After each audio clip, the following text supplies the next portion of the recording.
প্রতিদিন ঝগড়া, কারোর সাথে কারোর মতের কোনো মিলই হচ্ছে না। ছোটোখাটো বিষয় নিয়ে ঝগড়াঝাটি লেগেই আছে। একসাথে আর থাকা যাচ্ছে না। কি করব? ডিভোর্স দিয়ে দেব? আলাদা হয়ে যাব? সেটাই হয়তো ভালো। কি এটাই ভাবছেন? একদমই না। ডিভোর্স কখনোই সকল সমস্যার সমাধান হতে পারে না। জীবনে ছোট বড় সমস্যা আসবেই। একসাথে থাকতে গেলে, দাম্পত্য জীবন কাটাতে গেলে একজন আরেকজনের সাথে ঝগড়া খুনসুটি লেগেই থাকবে। এগুলি কন্ট্রোল করে, এগুলিকে ম্যানেজ করে এগিয়ে যাওয়ার নামই হচ্ছে জীবন।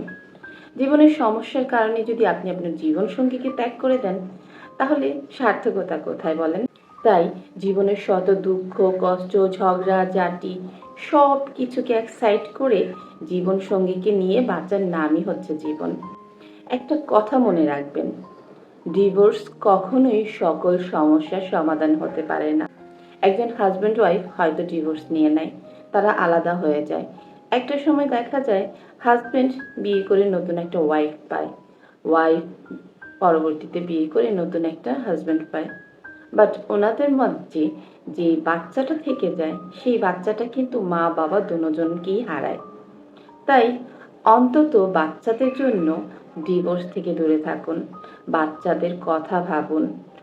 আর যদি ডিভোর্স নিতেই হয় একান্ত, তাহলে বেবি নেওয়ার আগেই ডিভোর্সের কাজটা শেষ করুন। কারণ আপনাদের কারণে একটা বাচ্চার জীবনটা নষ্ট হয়ে যায়। আমাদের চারপাশে অনেক দেখছি এমন, যারা হাজব্যান্ড ওয়াইফ আলাদা হয়ে তো খুব খুশি, কিন্তু যার সাফার করছে তাদের বাচ্চারা, তাদের বেবিরা।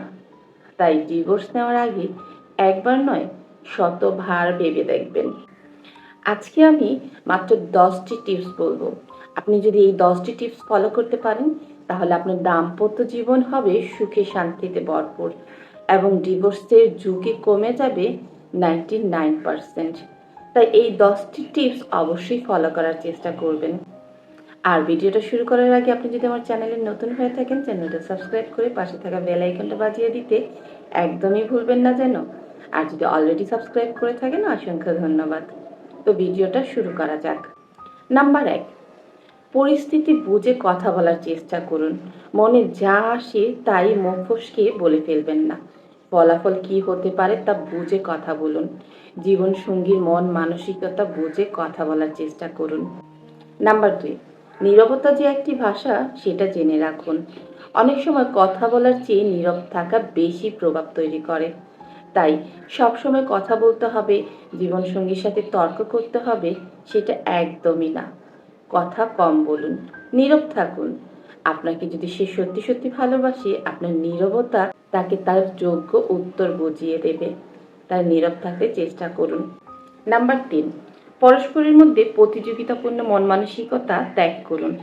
এটা ক্ষতিকর, যা নিজের স্বার্থ ভেবে কাজ করতে পরিচিত করে। উদার হতে না পারলেও সুখী হওয়া অসম্ভব। তাই উদার হতে শিখুন। উদার হতে পারলে সুখ আপনার কাছে আসবেই। নাম্বার 4, আমি কি পেলাম বা কি পাচ্ছি তার কাছ থেকে, এই ভাবনা থেকে বের হয়ে আসুন। একটু ভাবুন, আমি তাকে কি দিলাম বা দিতে পেরেছি, তাহলেই সব সমস্যার সমাধান হয়ে যাবে। নাম্বার 5, কখনো মান অভিমান বা মন মালিন্য হলে চুপ থাকার চেষ্টা করুন। নিজেদের সুখের সময়ের কথাগুলো ভাবুন, তার অবদানের কথাগুলো স্মরণ করুন। এমন সময় অকৃতজ্ঞের মতো মুখে যা আসে তাই বলে ফেলার সম্ভাবনা বেশি থাকে। তাই খুব কম কথা বলার চেষ্টা করুন, চুপ থাকুন। এই সময়টা যদি আপনি চুপ থাকতে পারেন, দেখবেন আপনার সব সমস্যার সমাধান অটোমেটিকলি হয়ে যাবে। নাম্বার 6, যদি আপনার দ্বারা ভুল হয়ে যায়, ভুল স্বীকার করে নিন। সরি বলুন, ঘাবড়াবেন না। মানুষের ভুল হতেই পারে, মানুষ তো আর ফেরেশতা নয়।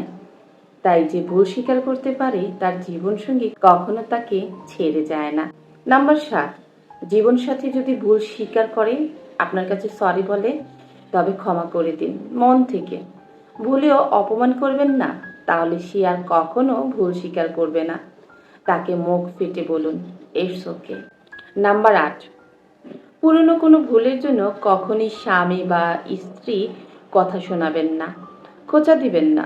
যেই ভুলের জন্য তাকে ক্ষমা করে দিয়েছেন, সেই ভুলের কথা বলে তাকে অপমান করবেন না। সেই ভুলের কথা বলে তাকে অপমান করা খুবই নিচু মনের একটা কাজ। এই কাজ থেকে বিরত থাকুন। একে অপরকে বোঝার চেষ্টা করুন। নাম্বার 9, বেশি বেশি ভালোবাসার কথা বলতে থাকুন। নারীরা সবসময় স্বামীর মুখ থেকে ভালোবাসা মিশ্রিত কথা শুনতে চায়। ভালোবাসা প্রকাশ করার বিষয়, লুকিয়ে রাখার বিষয় নয়। তাই বেশি বেশি ভালোবাসা প্রকাশ করতে শিখুন। নাম্বার 10, সারপ্রাইজ গিফট দেওয়ার অভ্যেস করুন। গিফট ছোট কিছু হতে পারে, সামান্য একটা ফুলও হতে পারে, কিন্তু আপনি তার কথা ভেবে খুঁজে খুঁজে তার জন্য একটা গিফট কিনে এনেছেন। এই ভাবনাটাই তাকে অনেক আনন্দিত করবে, অনেক খুশি এনে দেবে তার মনে। তার কাছে অনেক ভালো লাগার বিষয় হবে। আমরা যদি এই ছোট ছোট টিপসগুলি আমাদের লাইফে অ্যাপ্লাই করি, আমাদের দাম্পত্য জীবনে অ্যাপ্লাই করি, তাহলে কিন্তু এই জীবনের ঝগড়া ঝাঁটি কলহ 99% কমে যাবে। তাই একে অপরকে বোঝার চেষ্টা করতে হবে, তাহলেই আমাদের দাম্পত্য জীবনের অশান্তি এবং ঝগড়াঝাঁটি একদমই কমে যাবে। ভিডিওটি আপনাদের কেমন লাগলো অবশ্যই কমেন্ট করে জানাতে ভুলবেন না যেন। আর যদি ভিডিওটি ভালো লেগে থাকে একটা লাইক অবশ্যই দিয়ে দিন। আর এখনো যদি আমার চ্যানেলটা সাবস্ক্রাইব করে না থাকেন, চ্যানেলটা সাবস্ক্রাইব করে পাশে থাকা বেল আইকনটা বাজিয়ে দিতে একদমই ভুলবেন না যেন। ভিডিওটা দেখার জন্য অসংখ্য ধন্যবাদ।